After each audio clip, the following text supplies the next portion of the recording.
Hi, I'm John Bunny from Buell Motorcycle Company. I've worked there for about 11 years, and I've been involved with the suspension development on just about every new model Buell since the '99 model year. Currently managing the test department, and today I'm going to talk a little bit about the 1125R and the suspension on the 1125R, and how you can set it up to suit your riding style and your preferences.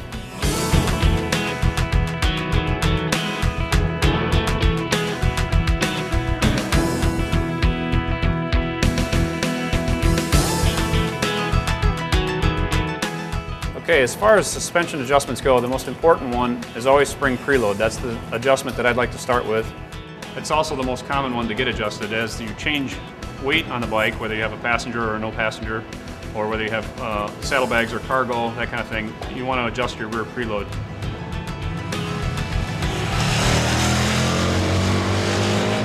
Okay, for the preload adjustment range, we have 9 positions on the rear shock and 15 turns on the front. So we've got a preload setting that's going to work good for you. Use the chart and pick your weight, how much you're going to weigh, plus your cargo or any passenger that you're going to have, and adjust it there to start with. It's real easy. You just take the seat off, 2 little bolts here. The seat comes right off. In the toolkit, it's a handy little spanner wrench right here. So to reduce the preload, just use the spanner wrench, and there's 9 clicks. And depending on the chart and how much rider weight and cargo weight I have on there, I can just set it to however many clicks I want to go.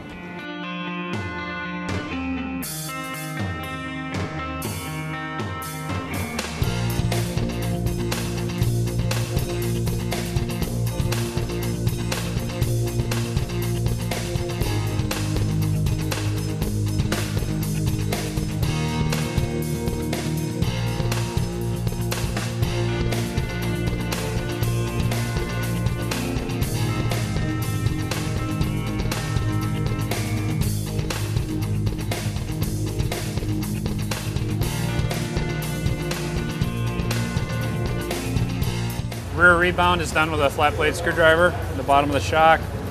You lightly bottom it, and then you count the number of turns out. There's a half, 1, 1.5, there's 2.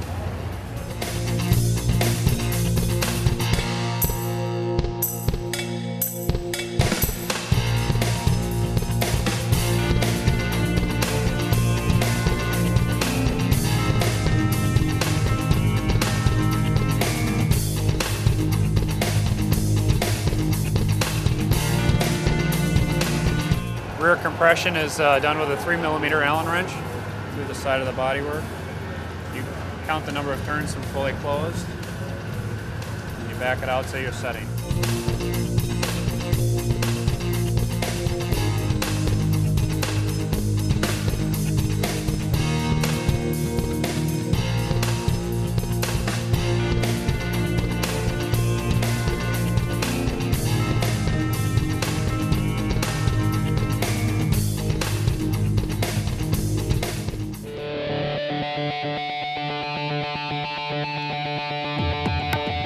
Preload on the bike sets the attitude of the bike. Based on whether the front is high or low or the back is high or low, that really changes the sharpness of the suspension, as sharpness of the handling of the bike defines the characteristics of that. The front preload adjuster is at the top of the fork again. It's the outer hex, 19mm hex shape. And that adjustment is done by backing it out counterclockwise until it bottoms and then counting the number of turns in to get to your desired setting.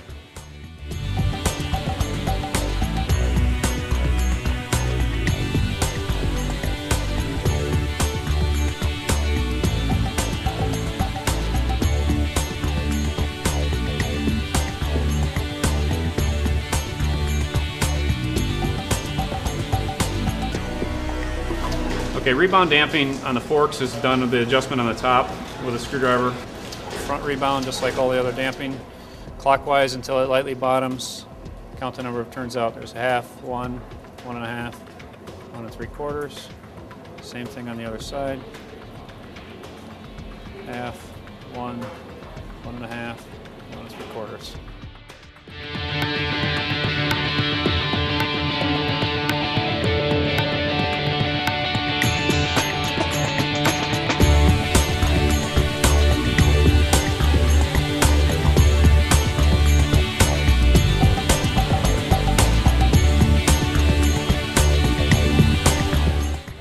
compression damping is one of those that you're probably going to want to change if you're going from a track to the street.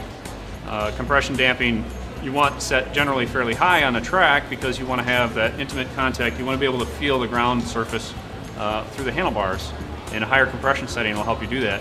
On the other hand, if you're cruising on a freeway, you don't want to feel every single expansion joint. Compression damping is probably a good adjustment to back off to help the ride quality.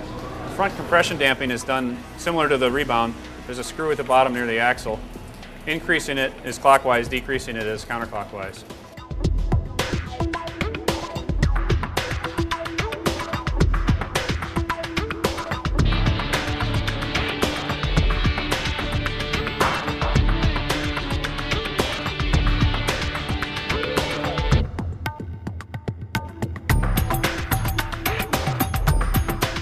Okay, all this information is in the owner's manual, and there's tuning tips in there as well. Always refer to your owner's manual and use it as a tool, just like the tool in the toolbox. The 1125R has a full range of suspension adjustment to suit any riding style.